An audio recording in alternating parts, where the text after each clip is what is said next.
Australian ministers have warned China could be hit with economic sanctions if Beijing chooses to directly support Russia's unprovoked invasion of Ukraine. The White House says the supply of military equipment for the Ukraine invasion would trigger serious consequences. And Australia says they will continue to move in lockstep with its international partners. Joining me live is former Australian ambassador to China, Geoff Raby. Geoff, thanks so much for your time. First of all, we haven't heard a lot from China in the last 19, 20 days. What should we make of their silence? Well, the invasion of Ukraine is the worst possible outcome for China. I really think that they never expected it to happen. It undermines the fundamental foundation of Chinese foreign policy since 1949, and that is non-interference in another country's affairs and respecting international borders and not invading like this. I think the Chinese leadership has made a huge historic mistake by not condemning the invasion. It's not possible on an issue like this to be neutral, as China seems to be trying to do, simply because it's a moral question of right or wrong. And clearly, this is very wrong. And so if you take a position of neutrality, you're complicit in what is a wrong act. So I think they've got themselves in a terrible bind over all of this. Indeed, it appears that you're right. Can you see China either supporting Russia militarily or economically, as apparently Vladimir Putin has requested? Yeah, I'm not sure about. I mean, I see the Russians have denied the request. I think it's very sensible that the West warns China that any further acts in support of this illegal invasion would attract very severe consequences. I think, though, you need to realise that going on behind the scenes in Beijing would be a fierce internal argument. There'd be many people in Beijing, in the elite circles of Beijing and in the policy areas, who would be totally opposed to providing any support or any comfort to Russia. And they're the sorts of people that we need to encourage to ensure that China doesn't in any way support this illegal invasion. Does China fear sanctions? Oh, I think the elites would very much. Absolutely. I mean, the elites have their kids overseas, their money overseas. China's much more deeply integrated into the international economy and the international financial system than is Russia. It's an altogether different proposition.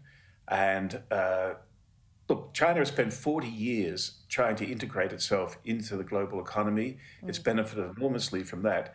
And one wrong decision now could mean that much of that effort would be lost. And I think that will be very much on people's minds in Beijing as they look at how to respond in the next stage to this invasion.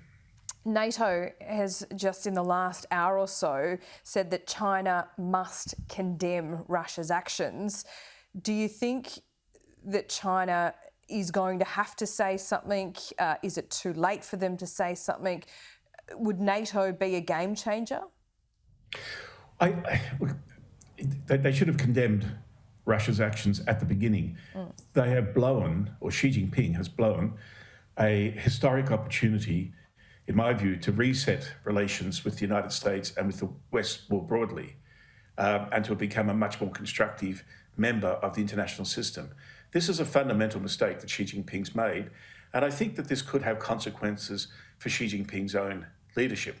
So I think it's appropriate and right that NATO calls on China to condemn, without qualification, this invasion, and the pressure then mounts on China to begin to shift its position towards opposing this invasion. I think the pressure on Xi Jinping will be enormous. There's been analogies made between Russia and Ukraine and China and Taiwan. Is there a comparison there? No, none at all. And I think the Taiwan issue is, in Australia, and particularly in the media and some areas of the Australian government, just exaggerated and overwrought. As I wrote in my book 18 months ago, there is no military option for Beijing in Taiwan. You can't bomb control. You can't use bombing to get control of the country. You have to have boots on the ground.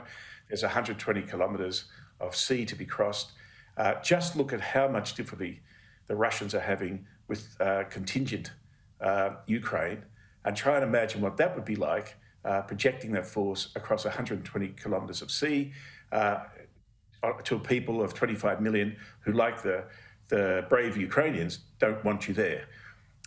So, in my view, there's never been a military option, and what Ukraine does, if anyone in the senior levels of the Chinese government had been toying with the idea of a military option with Taiwan, clearly that will be off the table now. We're well into or about to be in an election campaign proper that's going to be about national security. Years gone by, it was never said China by name, at least. There were always politicians skirting around the edges. I think that has changed well and truly in the last 6 months. What is the relationship between China and Australia like at the moment? Well, Laura, I think this has been going on for at least 6 years.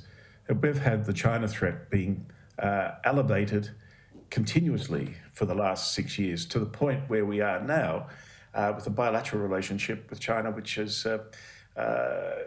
in the lowest level it's been since we established diplomatic relations 50 years ago.